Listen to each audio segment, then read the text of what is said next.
Olá, queridos, a paz do Senhor, você está no ADEC TV e hoje no quadro Lições Bíblicas. Hoje nós vamos estudar a lição de número 8, a disciplina na igreja. O texto áureo está aos Hebreus capítulo 12, versículo 5 e está escrito assim: E já vos esquecestes da exortação que argumenta convosco como filhos. Filho meu, não desprezes a correção do Senhor e não desmaies quando por ele for repreendido. Verdade prática. A disciplina cristã é uma doutrina bíblica necessária, pois permite ao crente refletir o caráter de Cristo. A leitura bíblica em classe está aos Hebreus capítulo 12, versículos 5 a 13. A nossa lição tem alguns objetivos. Primeiro, mostrar a necessidade de disciplina na igreja. Segundo, destacar que a disciplina tem como propósito preservar a honra cristã e repelir a prática do pecado. E terceiro, apresentar as diferentes formas de disciplina elencadas na Bíblia. Professor Joás, estamos diante de uma lição e uma das mais importantes do nosso trimestre, quando nós falamos do corpo de Cristo, que é a igreja. Tratamos recentemente da igreja como organismo e organização. A igreja como organismo, ela tem por cabeça Cristo, e como organização, ela tem a sua liderança eclesiástica, os pastores, o pastor-presidente, a liderança de uma forma bem organizada. E para que essa organização seja eficaz, seja eficiente, tem a ordem da disciplina na igreja.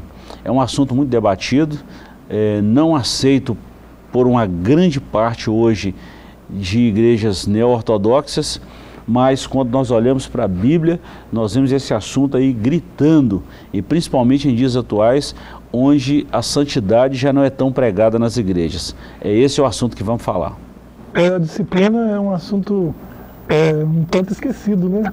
Embora seja parte essencial da organização da igreja, né? Seja um aspecto importante, né, dessa organização. Faz tempo que a gente nem ouve falar da palavra em si, né? E assim, é muito importante essa lição, porque a disciplina, ela é tão importante para a igreja que é dela que nascem bons discípulos, né, de Cristo. Até semanticamente, né, as duas palavras têm a mesma origem, né? Um bom discípulo, então, é um discípulo disciplinável. Alguém que é disciplinável será um bom discípulo sempre, né? Porque estará sempre aberto à correção, né? À mudança de rota. E assim, a igreja precisa fazer uso dessa atribuição, né, da sua organização, para o bom crescimento do corpo, né, o bom andamento da organização da igreja. Muito bom. Quando eu falei no início aqui, professor, bem na nossa introdução, está escrito assim: nessa lição estudaremos sobre a prática da disciplina na igreja. Embora seja muito necessária, a disciplina como prática da igreja cristã vem sendo esquecida e negligenciada por muitos. Ora, uma igreja que não corrige seus membros perdeu a sua identidade, não passando de um mero grupo social. O resultado disso são igrejas fracas, anêmicas e sem testemunho cristão. Bom, professor, diante de tanta crítica que nós estamos ouvindo aí nesses últimos dias, né, a gente vê explicitamente que muitos crentes não estão sendo disciplinados, estão vivendo aleatoriamente, relaxadamente, fora do corpo e estão inseridos em uma comunidade. E essa comunidade sem organização, sem disciplina, sem esse quesito santidade, passa a ser um mero encontro de, entre aspas, religiosos. Historicamente, né, a igreja já fez um mau uso, né, desse aspecto da sua organização, né, que é a disciplina. A igreja, em algumas partes assim, da sua história, né, ela se mostrou autoritária, né, e assim, exagerou um pouco nesse quesito aí, onde deveria disciplinar, né, melhorar a vida do discípulo de algum modo, corrigindo alguma falha moral, alguma falha de caráter, apontando na Escritura essa correção, se embasando na Escritura para isso.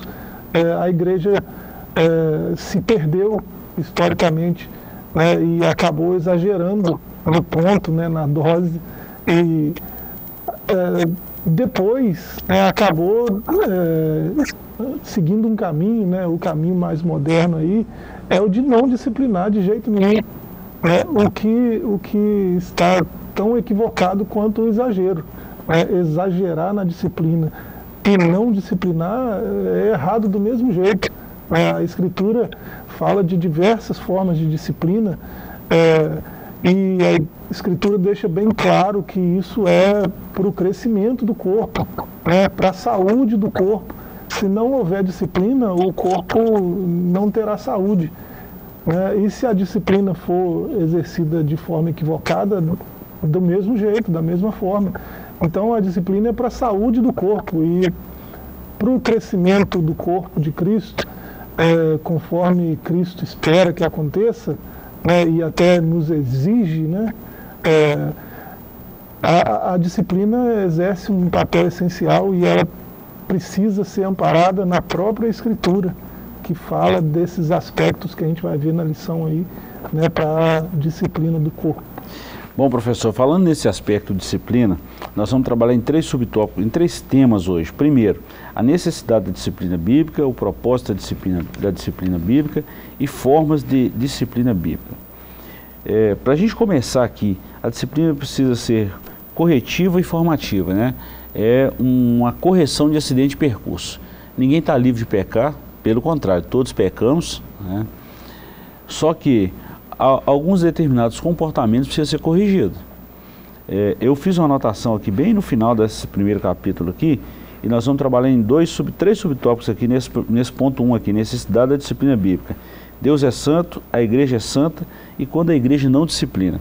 Eu fiz uma anotação aqui à mão mesmo, o seguinte: disciplinar segundo a orientação da palavra, sem os exageros. Você falou do histórico da igreja, realmente houve muito exagero, mas o exagero foi no intuito de acertar, né? Então nós vemos 2 extremos, muito exagero e a falta de disciplina. Os 2 extremos estão errados.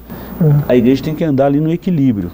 Querendo fazer o certo, foram fazer sem olhar para a Escritura, como fazer, né? A Escritura é nossa regra, né? Então o como fazer está expresso aí na Escritura. E assim, por falta de conhecimento, nós exageramos, né, em alguns momentos da nossa história. Hoje a gente não tem essa desculpa, porque a quantidade de seminários, bons seminários teológicos que nós temos, de fácil acesso, e muitos até acesso gratuito, né? Então a gente não tem mais essa desculpa, né, da falta do conhecimento para exagerar ou para não disciplinar. Bom, professor, por falta de conhecimento houve os exageros, e agora pelo excesso de conhecimento está fazendo vista tem um relaxamento grossa, aí, né? Entrou relaxamento, está fazendo vista grossa, está passando a mão na cabeça de pecado, está amaciando o pecado, alargando demais uma porta que a Bíblia chama de estreita. Isso é complicado, né? Complicado, porque vai trazer prejuízo para a igreja mesmo e para aquela pessoa que não está sendo disciplinada. Vai ser prejudicada na sua trajetória, na sua caminhada cristã, né? A igreja deveria formar esse cristão, né, em um bom cristão, em um servo genuíno de Cristo. E a igreja, deixando de disciplinar, a igreja está fazendo o inverso disso. Está prejudicando esse sujeito e está prejudicando aquela comunidade onde esse sujeito está inserido. Bom, professor, nós estamos falando aí da questão de disciplina em relação ao pecado, tá? É bom a gente deixar isso bem claro, porque alguém pode pensar assim, tá, e a questão de costumes? Um bom costume é conveniente e é aceitável na igreja do Senhor, precisa, mas nós precisamos separar. Cada lugar, cada cultura é de um jeito, né? O costume é algo muito local, né? E temporário e passageiro. O que nós precisamos entender é que o bom costume ele é cabível à igreja, mas isso não é doutrina. Isso não pode ser alvo assim, de crítica ou até mesmo de punição por alguns líderes, o que diz respeito a costume, né, ou a mudança de um costume em relação ao que realmente é pecado. É isso que nós precisamos levar em pauta. Toda vez que a gente falar de disciplina aqui, a gente está falando disso, né? Pensando no que Jesus disse, por exemplo, em Mateus 18, né? Quando você vê o seu irmão pecar, né? Então, aí você vai lá e corrige. Só os dois conversando, né? Se ele se converter do seu pecado, você fez seu papel. Se não acontecer, se ele fizer de novo, você vem com uma testemunha, com alguém, né? E corrige de novo. E Jesus ensina como fazer disciplina, né? Muita gente pensa que isso é coisa institucional, isso é coisa de Paulo, de Pedro, que institucionalizaram a igreja ou algo assim. Eu já vi esse tipo de discurso. Tem muito isso. Mas assim, a gente precisa lembrar, Mateus 18, por exemplo, né? A disciplina é algo que foi encorajado por Cristo, né? Então, faz parte do andar com Ele, né? Ser discípulo, ser disciplinável, ser discipulado, né? Passar por disciplina, isso aí faz parte da trajetória. Desde a primeira comunicação de Deus ao homem registrada na Bíblia, nós vemos aí o quesito disciplina. Isso não é coisa humana, isso é coisa de Deus, e Deus faz isso como um pai está corrigindo o seu filho. Ponto. A disciplina é uma correção do pecado, né? Exatamente. É bom a gente frisar isso mesmo. Exatamente. Bom, professor, nesses 3 tópicos aqui, Deus é santo, a santidade é um dos atributos de Deus e por isso é uma das causas que justifica a necessidade da disciplina na igreja. Eu sou santo. Deus é santo e como tal deve ser reconhecido. Jesus mostrou na oração do Pai Nosso a necessidade de reconhecermos a santidade de Deus. Santificado seja o teu nome. Quando Deus se faz presente, a nossa pecaminosidade se evidencia. Ou seja, a nossa pecaminosidade se revela com a presença de Deus. E isso precisa ser corrigido caso haja algum pecado, alguma coisa que precisa ser corrigido. Isso é fato. Então nós partimos desse pressuposto. Quando algum comportamento pecaminoso na vida do crente não é corrigido, a santidade de Deus deixa de ser reconhecida. Por isso nós estamos vendo aí muitos movimentos que outrora foram movimentos sérios, igrejas sérias, e hoje não podemos falar assim, né? É só dar uma olhada para a Europa, para outros países aí, que a gente vai ver coisas semelhantes assim, né, professor? Assim, você olha para aquela comunidade, né, dita cristã, né, alguém que diz que anda com Cristo, que segue a Cristo, e você olha para o estilo de vida, para as práticas, para o próprio discurso, né, não reflete em nada o caráter de Cristo. E o que faltou nesse processo? Faltou discipulado, faltou disciplina, faltou boa teologia, faltou um monte de coisa. E o senhor está falando da Europa, mas a gente consegue ver essa realidade se aproximando cada vez mais, né, da igreja brasileira.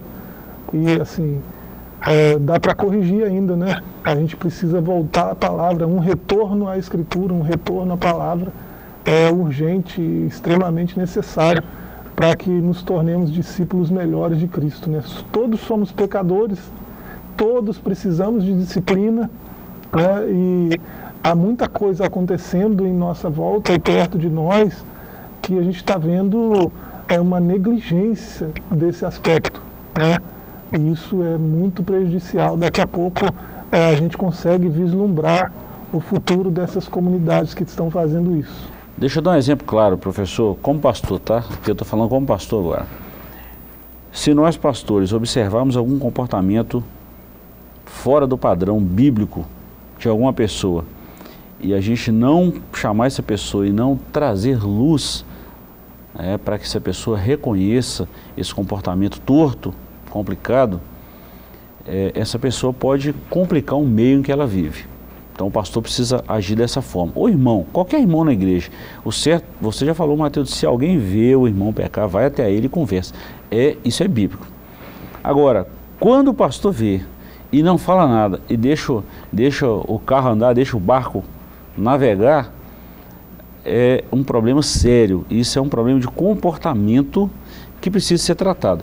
Aí alguns vão criticar, o pastor está sendo extremista, está sendo legalista, é por isso que muita gente não vai na igreja, mas a igreja não pode ficar sem essa correção.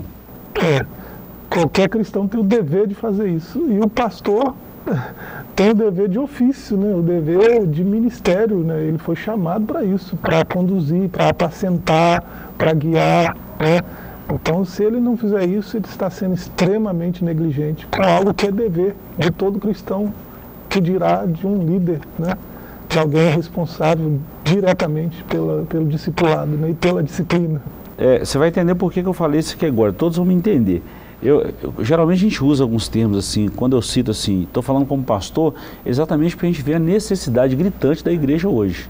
E o tanto que o mundo, tanto que o diabo se opõe a essa correção na igreja, né?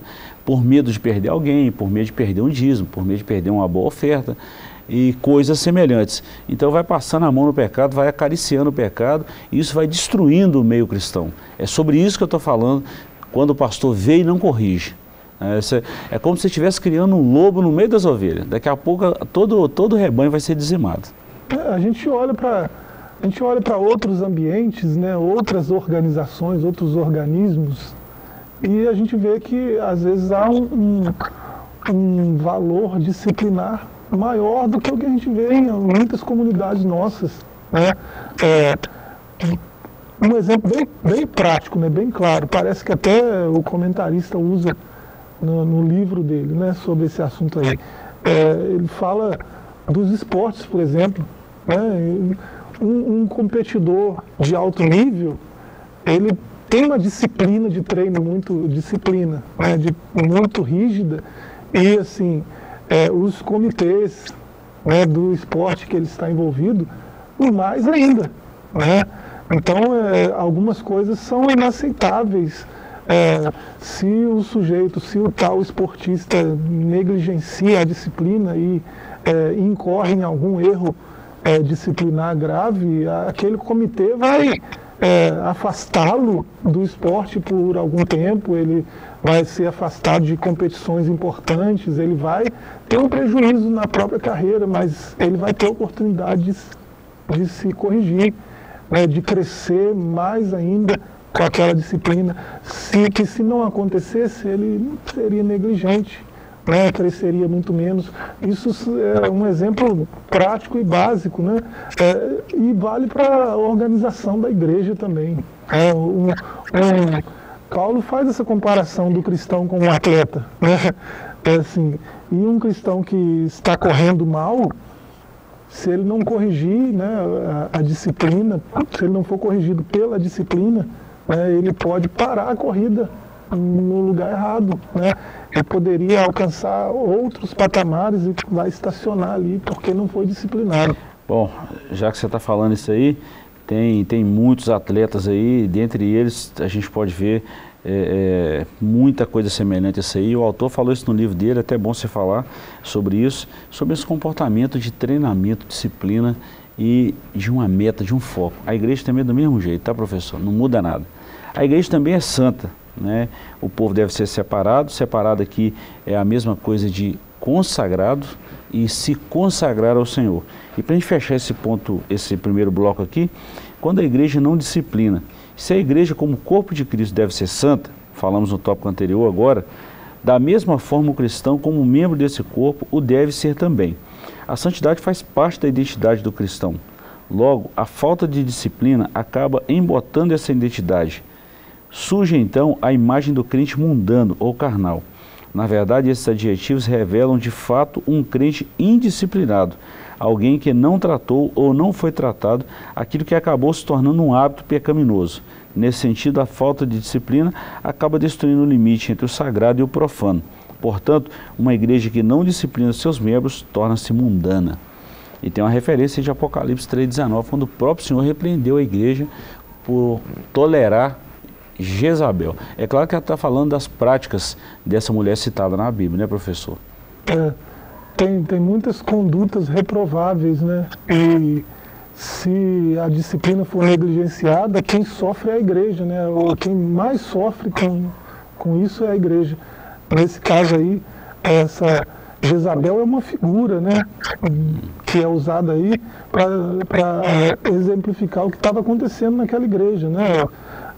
Uma pessoa num lugar privilegiado na organização, né, que sozinha comandava tudo, né, sozinha ditava os rumos que a igreja devia tomar, sozinha influenciava os líderes da igreja a fazer o que ela queria que fosse feito, né? Então, ela é comparada a uma figura do Antigo Testamento extremamente, né, sombria, né, extremamente maléfica, né, que trouxe um prejuízo enorme para o povo de Deus. Então a comparação é forte, né, e assim, ilustra um pouco o que é a disciplina. É algo que, se você negligenciar, vai se tornar um monstro, né, e vai prejudicar imensamente o que Deus mesmo quer fazer, né, através do seu povo e no meio do seu povo. Isso vai ser retardado de alguma maneira, né, porque faltou disciplina, faltou obediência ao que Deus pede para que a gente faça, né? Você já percebeu que, se a gente dar uma olhada ali no primeiro e segundo livro dos reis de Israel, como que sempre em cenário onde há a manifestação do espírito de Jezabel, tem um profeta gritando? Tem um profeta apontando o erro de Jezabel, o comportamento de Jezabel. Sofrendo, ele denuncia. Pois é. Segura aí, professor, que nós vamos falar muito sobre isso aí no segundo bloco. Nós estamos falando sobre disciplina na igreja e nós vamos dar uma pequena paradinha aqui para um intervalo e voltamos já já com o segundo bloco dessa lição muito importante para o nosso elevo espiritual. Voltamos já já.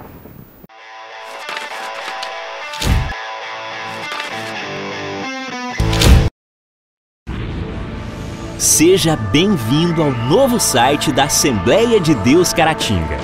Agora ele está completo para você acompanhar bem de perto tudo sobre nossa igreja. Nele você encontra um pouco de nossa história, onde nós estamos, nossos horários de cultos e endereços de nossas filiais.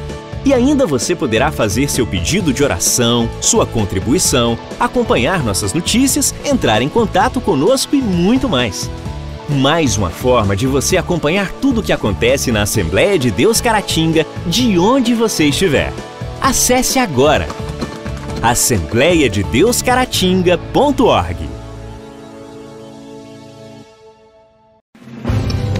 Uma verdadeira história de fé, renúncia, desafios e conquistas. Você irá se emocionar e extrair lições extraordinárias da biografia de um dos mais expressivos líderes do movimento pentecostal no estado de Minas Gerais. Recomendada por influentes líderes cristãos. Adquira agora mesmo Ari Coelho, um legado de fé, e descubra detalhes de uma história de vida que pode transformar a sua. Um produto com a qualidade CPAD.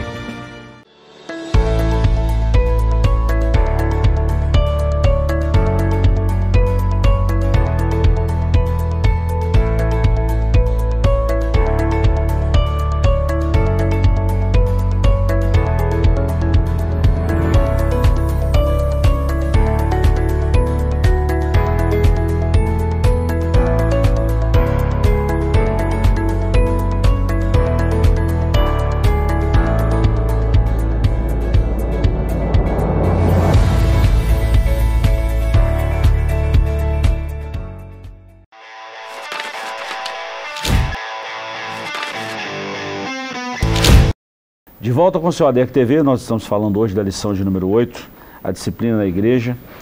Professor, nós encerramos o bloco falando aí que quando a igreja não disciplina, citamos aí o exemplo dessa mulher no Antigo Testamento de Jezabel, e alguém pode até pensar assim, se essa mulher arrependesse, haveria perdão para ela? Claro, sem sombra de dúvida. O que nós estamos citando são os comportamentos pecaminosos que levam a nação inteira a pecar, inclusive o rei. Começou lá em cima, onde não deveria, e por causa do rei, de atitudes erradas, o comportamento dessa mulher fez a nação inteira pecar. Pensa uma nação que adorava um único Deus e agora está com deuses espalhados, bosques, postes no meio dos altos, altares a deuses estranhos no meio da nação, onde conhecia o que era Deus, sabia o que era Deus e tinha a palavra do Eterno no meio deles. Por causa de uma mulher, o comportamento dessa mulher, toda a nação pecou. Será que tem isso hoje na igreja, professor? Em algumas comunidades luta com esse problema também? Poxa vida, precisa ter cuidado, né? A igreja precisa estar alerta, né, ao que já aconteceu no passado e está escrito para nos ensinar, para nos admoestar, né? e assim, a gente não pode deixar se repetir. No entanto, a gente parece que está sempre incorrendo nos mesmos problemas, nos mesmos erros. A disciplina existe para isso, para corrigir essas coisas. Uhum. Vamos lá, proposta de disciplina bíblica. Eu comecei esse bloco aqui falando exatamente disso, professor, para a gente falar sobre esses 3 subtópicos. Primeiro, qual o propósito da disciplina? Primeiro propósito, manter a honra de Cristo. Segundo, frear o comportamento pecaminoso. E terceiro, não tolerar a prática do pecado. Nós vamos ter muito comentário disso aí, tá? Tem os que vivem observando o que a igreja está falando ultimamente, chama a igreja de tantos adjetivos ruins, mas esquece que estão na prática do pecado. E se a gente não vigiar, a gente entra na prática dessa aí. Então prepara o lombo aí, professor. Manter a honra de Cristo. Quando o pecado não é tratado na vida do crente, o crente é desonrado. O nome de Deus é blasfemado entre os gentios por causa de vós. Romanos 2:24, a citação do apóstolo Paulo. Ele escreveu à igreja de Roma falando isso. Se não corrigido, o comportamento pecaminoso compromete o testemunho cristão.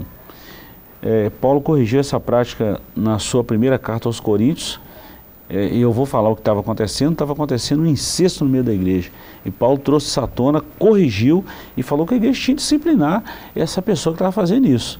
Se fosse no mundo de hoje, professor, hoje, aí vinham os direitos humanos, um monte de coisa, e blá, blá, blá, blá, blá, blá, e não poderia fazer, que a igreja está agindo com muita força. Espera aí. Os teólogos de internet, falando que Deus é amor, e tal, não sei o quê. E aí, deixa um comportamento desse na igreja e causa um mau testemunho no mundo que está ouvindo, que está lendo a nossa vida como carta viva, ou a igreja precisa frear isso aí com a autoridade de Cristo, para que o nome do Senhor não seja envergonhado e o mundo testifique dessas coisas corretas no meio da igreja. É sobre isso que nós estamos falando, sobre disciplina. Pois é, a Bíblia fala o que tem que ser feito, né? A gente só precisa decidir obedecer ou não, né?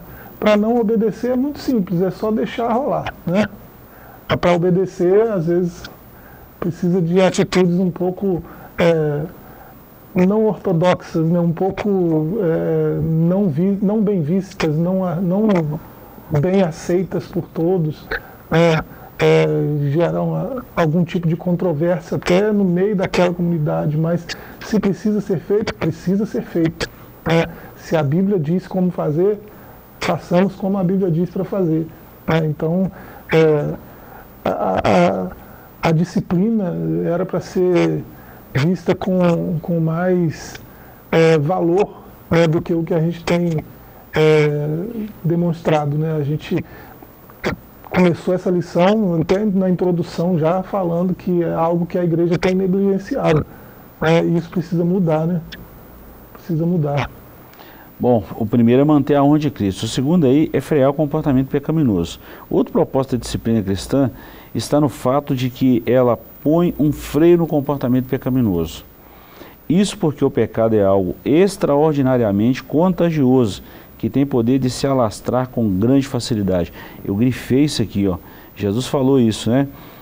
E Paulo recitou isso também. Não sabeis que um pouco de fermento faz levedar toda a massa? Um pouquinho só. Um pouquinho de fermento faz a massa crescer. O que Paulo falou com isso em relação? Ele está falando um contexto de uma ação pecaminosa no meio da igreja, que por causa de um irmão, isso trouxe um comportamento negativo e trouxe um pesar muito grande para toda a igreja. E esse comportamento precisa ser freado. E tem a ferramenta certa, professor. Nesse caso aí, né, Paulo está falando de alguém que já é antigo na igreja, na comunidade, já está há algum tempo inserido na comunidade, né? Então é alguém que os outros olham e deduzem, é um cristão, né? Está inserido na comunidade cristã já faz algum tempo.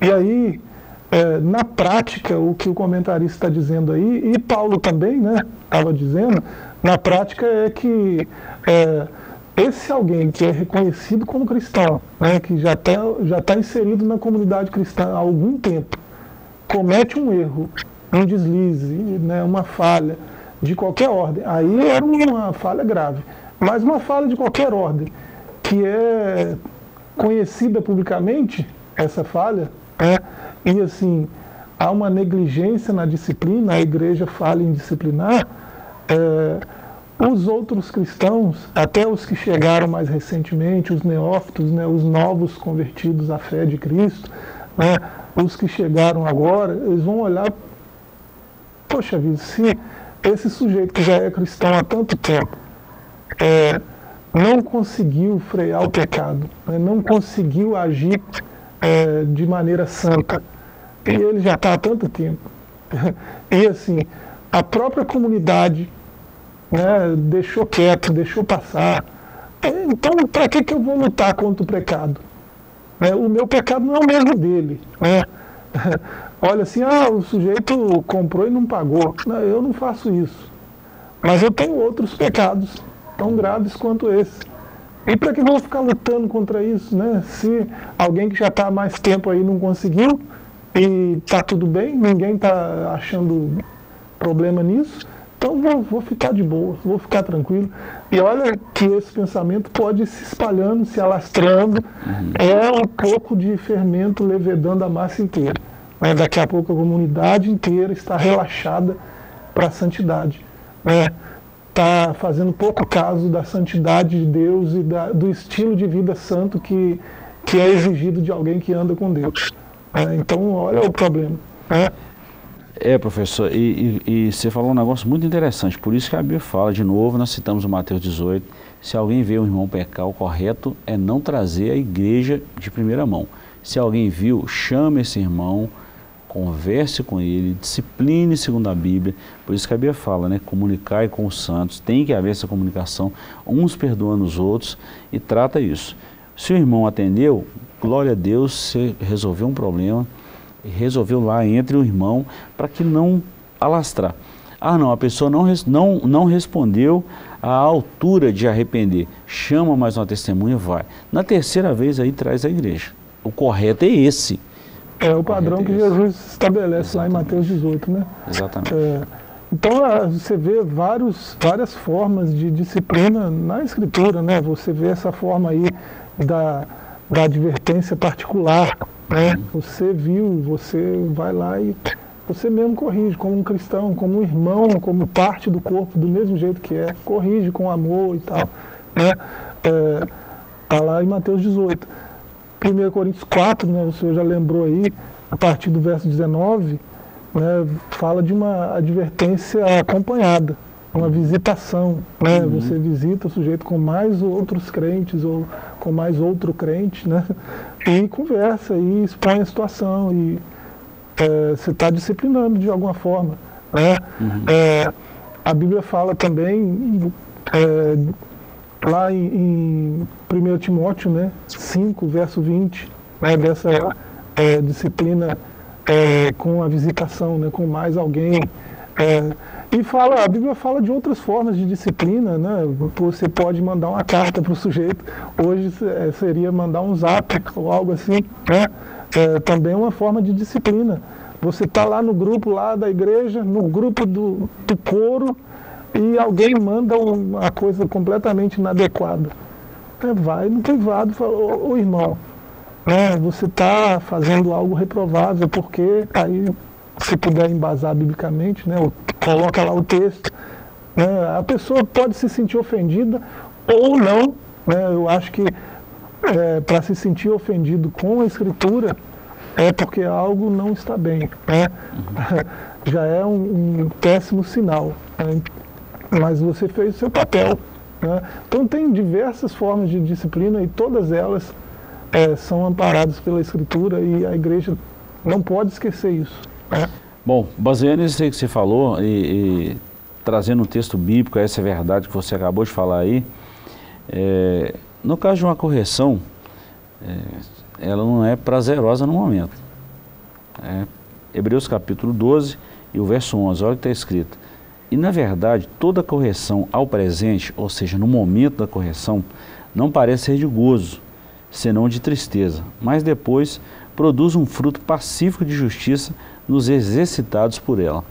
Então, alguém sendo corrigido, ele vai ser confrontado, isso não vai trazer alegria. No momento ele vai reprovar, ou não vai gostar, ou vai se sentir triste, mas quando ele começa a exercitar essa correção, ele vai ver a utilidade da correção e ele vai glorificar a Deus por isso. Ele vai falar, opa, peraí, realmente eu precisava disso aqui. Então, a função da correção é para isso aí também, né, professor? Tem que trazer esse sentimento no coração e a gente tem que agradecer quando um amigo chega perto e corrige. Se alguém chegar perto de mim e falar, ó, pastor, você está errando nisso, nisso, nisso, eu vou ficar agradecido. Vou gostar? Como ser humano, posso não gostar. Mas depois você vai falar assim, puxa vida, quero agradecer esse irmão, essa irmã, ou esse pastor que chegou e corrigiu ali um pequeno percurso ali, um pequeno desvio de percurso ali e trouxe clareza ao comportamento. Na hora talvez eu não vou gostar, mas depois eu falo assim, puxa vida, vou orar por esse irmão, vou agradecer ele, que isso podia ser uma catástrofe não corrigido. Tem que pensar nisso. A gente vai dizer igual Paulo, né? Foi bom para mim ter sido afligido. Tem correção que precisa acontecer. Precisa. Para que a gente cresça, né? Verdade, verdade. Jesus falou isso em João 15, professor, sobre, ele começa falando, né? Eu sou a videira, meu pai é o lavrador. Toda vara que tiver em mim e não der fruto, ela será? A poda faz parte do crescimento. A poda faz parte do crescimento. Esse João 15 tem muita lição para a gente aqui. Então a disciplina faz parte do crescimento. A disciplina do agricultor é colocar a ureia ali próximo da árvore, é aguar, é trazer os sais minerais propícios para o crescimento. E quando lá na ponta do galho uma folhinha estiver seca ou não estiver produzindo, ele vai quebrar aquele galinho ali, né? Vai vir a chuva de novo e aquilo ali vai nascer uma plantinha nova ali. Isso faz parte do crescimento, né? Dói, mas é necessário. Tá? E isso também se diz respeito a não tolerar a prática do pecado, né? E a igreja não pode tolerar essa prática, professor. Isso estraga, isso machuca, isso fere o testemunho e mais uma série de coisas aí que muita gente chama a gente de doido, né? Fala assim, a igreja exige demais e tal. Mas o testemunho está sendo, o livro está sendo escrito aí, né? Está sendo escrito. Bom, professor, para a gente encerrar essa aula de hoje, as formas de disciplina bíblica. Nós temos aqui 3 subtópicos também. Primeiro, a disciplina como modo de correção. Segundo, a disciplina como forma de restauração. E terceiro, a disciplina como modo de exclusão. Então nós temos aí primeiro a correção. Alguém pecou, vai a ele, corrige. Depois nós temos a forma de restauração. Alguém que aceitou a correção, ele vai ser restaurado. Agora, quando a pessoa é chamado, é corrigido, né, mostra o erro e ele não aceita, aí tem esse outro modo aqui, esse outro modelo aqui, como a exclusão. Paulo falou isso, né? Até mesmo essa carta de Paulo aos Coríntios, 1 Coríntios 5, a gente vê isso aí, que esse irmão, ele foi excluído mesmo do corpo de Cristo, porque estava manchando o corpo. É um câncer que precisa ser tirado. 2 Tessalonicenses também, né? 3, 14, 15, fala da suspensão, né? O sujeito ser suspenso da comunhão. Então, a disciplina, ainda que ela seja de forma drástica, né? A pior fase dela, a fase mais complicada é essa da suspensão, da exclusão, né? O sujeito faz tanto mal ao corpo que ele não pode, ele tem que ser afastado do corpo para não contaminar o corpo, né? E esse ser afastado não significa abandonar o sujeito lá e deixar ele morrer lá fora do corpo. Enquanto a igreja afasta, né, a igreja cobra esse sujeito de oração, ele está sendo entregue a Satanás e às próprias paixões, mas se tiver uma cobertura de oração, ele se converte. E aí ele volta a ser inserido no corpo, mas de forma mais genuína, como parte do corpo mesmo, alguém que vai se submeter à disciplina, se submeter à palavra, se submeter à ordem de Cristo. Outra anotação que eu fiz aqui, professor, para nós, eu falo por mim mesmo como pastor, a gente ter cuidado com os exageros ou os extremismos. A gente precisa fazer a aplicação da palavra de Deus. Um dia alguém me perguntou assim, pastor, você já teve que trazer o caso de alguém à igreja que não aceitou a correção e esse alguém teve que passar por uma disciplina? Dolorosamente sim. Isso dói na gente ter que fazer isso. Porque primeiro a gente vai e traz uma correção. Aí a pessoa não muda, não, ele não quer mudar. Depois você traz essa correção como forma de restaurar.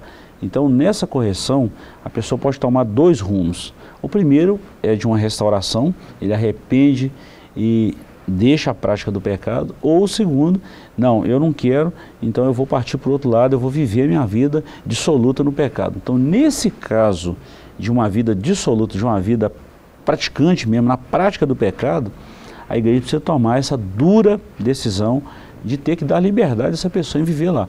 Só que não pode continuar vivendo a prática do pecado e sendo membro do corpo de Cristo, membro da igreja em si. Então a igreja dá essa liberdade para ele. Então nesse momento desse desligamento da pessoa, isso dói. Então o que um pastor deve fazer a um membro que é desligado do corpo ou que é disciplinado dessa forma? O pastor precisa visitar, o pastor precisa orar, precisa ir atrás dessa pessoa e continuar tratando ele com muito amor, com muito carinho, com o intuito dessa pessoa retomar as atividades no corpo de Cristo. Mas o pecado precisa ser tratado. Muitas vezes exercer a disciplina, ter que disciplinar alguém, né, vai trazer sofrimento também, né? Mas qualquer que seja esse sofrimento, ele vai ser mais ameno do que o prejuízo que a igreja sofreria se não houvesse esse tipo de disciplina, né? Eu já ouvi histórias aqui, né, de pastores que conviveram com pastores antigos aqui da nossa história aqui de Caratinga. Eu já ouvi falar, por exemplo, pastor Geraldo Salles, né, que muitas vezes fez esse papel de disciplinar, né, e todas as vezes ele fazia chorando. Já ouvi essa história, né? Não convivi com ele, mas já ouvi algumas pessoas contando isso. Então dói, né? É sofrido, mas é para o bem do corpo e para o bem daquela pessoa.